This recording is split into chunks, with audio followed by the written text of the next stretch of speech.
Okay, so we're at base camp tonight. We're at Let's Golf in Hawley. I've got Matthew with me, Matt Scott, who's a personal trainer, golf specific. We're going to talk about fitness tonight. We're going to talk about the dreaded slice.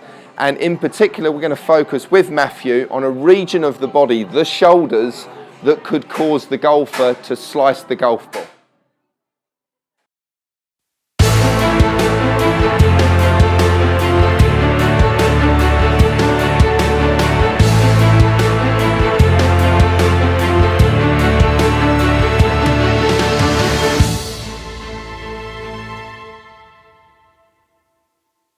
Okay, so we're at HQ at Let's Golf in Hawley tonight. I'm joined by Matthew Scott here, who's a personal trainer, golf specific.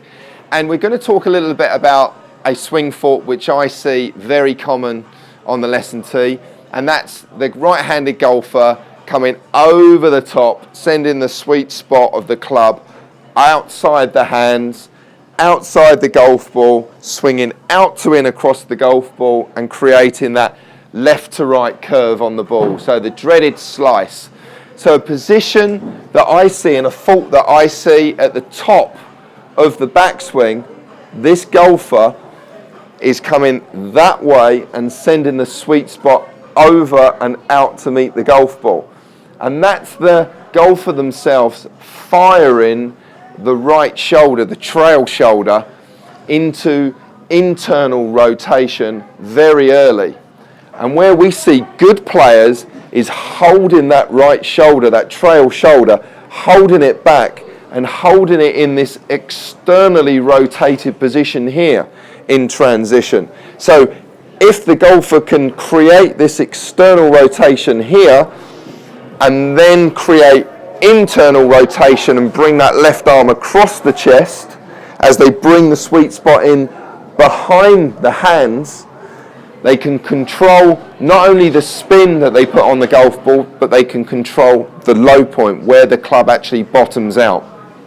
So Matt's now going to talk about some exercises that we can maybe even test first of all to see whether you've got good rotation in that trail shoulder and that lead shoulder, and then maybe some exercises that can help strengthen that region. Yeah, certainly. So we can do a test to begin with to look at internal and external rotation, okay?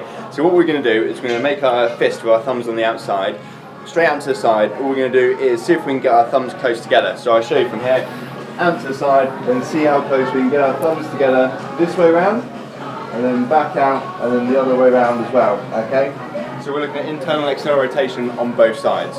Okay, so if you're not so good at that, if you can get it within 3 to 6 inches, it's pretty good, okay, not too bad. But if you're a long way away, then you definitely need to do these exercises. So first off, to have good shoulder rotation, we need good extension through the back, through the upper back. We need good shoulder blade positioning as well, okay, and good flexibility across the front here. So we're going to do an exercise for each of these. Okay. So we're going to start off with a cobra, okay, so similar to maybe the yoga cobra, but we're just going to work on extension through the upper back and external rotation through the shoulders. So I'm going to pop down onto my chest here. Hands by your head, okay, and what we're going to do from here is lift our chest off the ground and put our shoulders back together, okay, elbows back into your pockets, and then back down and relax, and then we're going to repeat, so head up, shoulders up, back down, and then back down. We're not trying to arch for our lower back from here, we're just lifting our chest off the ground, working on extension through the upper back, and then holding this position, making sure nice neck posture, not looking up at all, okay, pulling the shoulder blades back and elbows down as well, okay, so we're working on extension but also that shoulder blade strength to pull the shoulder blades back and down into the middle. Another one, good one for shoulder blades is we can use one of these golf bands here. We can do a couple with this. We can do band pull aparts, which is a great, nice simple exercise to begin with. So pinching on the band, arms out nice and straight to begin with, and all we're going to do is pull the band across your chest, shoulder blades back together, and then release from there, and then repeat. So shoulders back together and back down. So I'm pinching between my shoulder blades in the end position here. So great, another shoulder blade exercise there. We can also do no monies for this, which is great for that external rotation of the shoulder. So hands facing up this time, and we can do this standing, we can do it in golf posture if you really wanted to as well, so I'll demonstrate this one in golf posture. And all we can do is thumbs out into external rotation, then back down under control, back out, and then under control. So we're not forcing this one. Arms want to be just resting lightly by the sides. Again, not jamming into your side, but just nice and light. So rotating outwards and then back down. Still thinking about putting your shoulder blades back together. And you can practice this one at a time, both at the same time, standing or golf posture. So we've done shoulder blades, we've done upper back, so we'll also do a chest stretch, okay, just to lengthen across the front here. So what I'm going to do is use the wall from here, hand about head height, so a little bit higher than shoulder height. I'm going to step forwards and then turn away. So I'm going to feel the stretch all down across here, chest and shoulder, okay, really lengthen across the front here. And hold this, 20-30 seconds, same the other side.